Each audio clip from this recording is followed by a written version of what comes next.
जय श्री राम। मित्रों,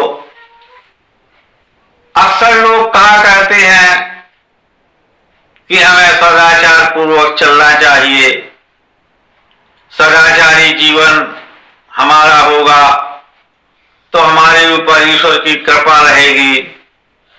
हमें काम, क्रोध, लोभ, मोह आदि से बचना चाहिए। और ये सत्य है कि ये ऐसे रोग हैं मनुष्य के जीवन के कि जिनसे बचना बड़ा कठिन है। ये कब मानव मन को ग्रसित कर ले कोई नहीं जानता है। कब व्यक्ति के मन में काम वासनाएं आ जाए, कब उसके मन में लोभ आ जाए, कब क्रोध आ जाए, कोई नहीं जानता है। बड़े बड़े साधु सन्यासी ऋषि मुनि इन्हीं सब के कारण ही अपने तपबल से डिग जाते हैं। ऐसा ही एक वृत्तांत है। किसी नगर में एक नगर वधू रहा करती थी, जिसका मकान पूरे नगर से बाहर एकांत में था। वहां से जो राहगीर निकलते थे, जो अपने आप को सदाचारी माना करते थे, वो उसके घर से बहुत दूरी बनाकर निकल जाते थे। और जो उसके यहां आते जाते थे, खैर उनकी बात ही अलग है। अचानक एक दिन एक व्यक्ति बोला गणिका से, क्या तुम जो है मेरे कहने से एक कार्य कर सकती हो? गणिका बोली, क्यों नहीं, लेकिन कार्य क्या है पहले ये तो पता चले। तब वो व्यक्ति बोला, एक ब्राह्मण है, उससे मेरा बैर है, और मैं ये जानता हूं कि अगर तुम चाहो तो तुम उसको उसके जो है आचार विचार से डिगा सकती हो, और जब तक उसका सदाचार उसके साथ में है तो उसका अहित नहीं हो सकता है। तब वो गणिका बोली, आप स्वयं क्यों नहीं उसके साथ में ऐसा करते हैं कि कोई उपाय करें? तब वो बोला, मैं किसी भी प्रकार से उससे विजय नहीं प्राप्त कर पा रहा, तभी तो तुम्हारे पास आया हूं। तब गणिका कहती है, उसके लिए बहुत सारा धन लगेगा। वो कहता है, धन की चिंता मत करो, बस पंडित अपने मार्ग से भटक जाए ऐसा करो। और वो बहुत सारा धन उस गणिका को देता है।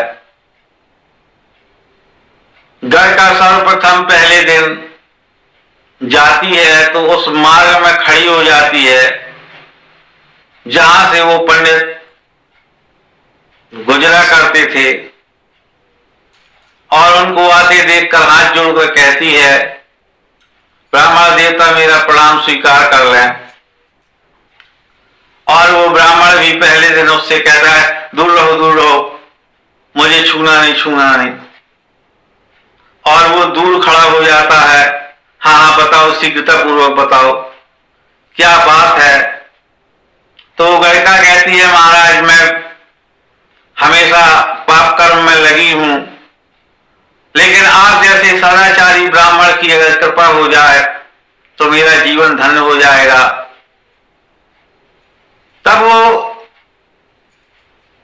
ब्राह्मण कहता है कि क्यों नहीं, मैं जो है भगवान से प्रार्थना करूंगा तुम्हारा जीवन सुखमय हो जाए। इतना सुनकर कि वो गणिका उसको 1 रुपए यानी उस समय की 1 स्वर्ण मुद्रा देने के लिए हाथ आगे बढ़ाती है, तो ब्राह्मण कहता है, नहीं हम तुम्हारा धन नहीं ले सकते हैं। तब वो कहती है, ठीक है महाराज, आप आप मेरे हाथ से ना लें। धन में कोई दोष नहीं होता है, ना ये किसी के नाम लिखा है कि ये किसका धन है। और फिर आप तो ब्राह्मण हैं, संसार को शुद्ध करते हैं, तो क्या इस धन को शुद्ध नहीं कर पाएंगे? मैं इसको भूमि पर रखे देती हूं और आप उसको भूमि से ही उठा लीजिएगा। ब्राह्मण को लगा कि ये निश्चल है और वो उस धन को स्वीकार कर लेता है। एक दो दिन के अंतराल में फिर गड़का मिलती है और कहती है, महाराज मेरा जीवन बदल जाए, मैं धन्य हो जाऊं, इसलिए मैं चाहती हूं कि ब्राह्मण भोजन अगर मेरे यहां कर लें तो बड़ी कृपा हो जाए। ब्राह्मण देवता क्रुद्ध हो गए, बोले चल हट, तुझे शर्म नहीं आती है, तेरे यहां कौन ब्राह्मण भोजन करेगा। और फिर उन्होंने जो है उसको जब दुत्कार दिया तो उसने वही उपाय बताया कि महाराज भूमि में रखे धन में कोई दोष नहीं है और ये 5 स्वर्ण मुद्राएं हैं, आप ले जाइए अपने घर से भोजन बना दीजिएगा और ब्राह्मणों को जिमा दीजिएगा। मैं समझूंगी कि मेरा इतना ही भाग्य है, बहुत है। फिर कुछ दिनों के बाद ब्राह्मण मिले, उस गणिका ने जो है उनको प्रणाम किया, बोले महाराज आज अगर आप मेरे घर में चलकर भोजन कर लें तो मैं आपको 5 स्वर्ण मुद्राएं दूंगी। तो ब्राह्मण बोला देवी मैं तुम्हारे यहां कैसे जा सकता हूं,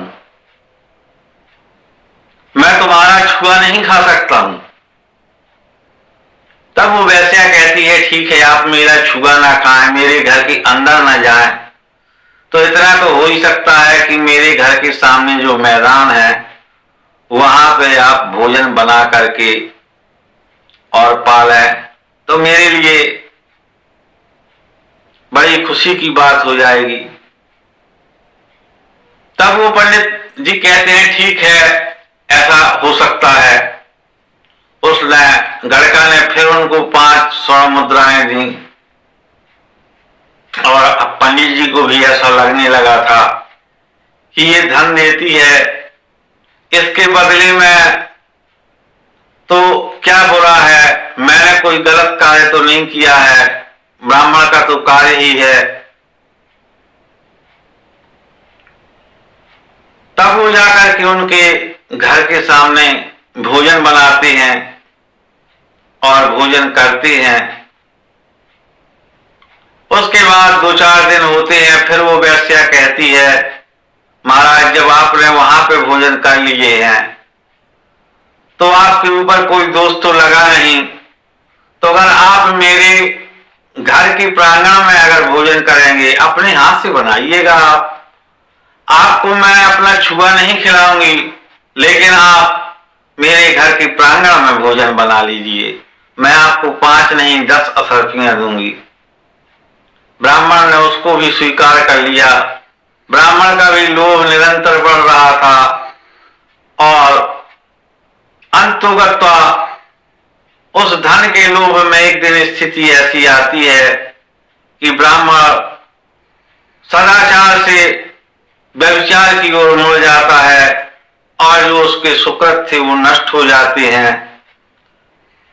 तो मित्रों इस कहानी का उद्देश्य सिर्फ इतना है कि लोभ हमें कब कैसे जकड़े, या जो भी मनुष्य के शत्रु कहे गए हैं, काम क्रोध लोभ मोह, इनका कोई अंत नहीं है, कैसे हमें कब पकड़ लें। इसलिए हमेशा बहुत सावधान रहें, सतर्क रहें, तभी हमारी साधना का पथ आगे बढ़ सकता है, हम अपने साधना पथ पर अग्रसर होंगे। इन्हीं शब्दों के साथ मित्रों आप सभी को जय सिया राम।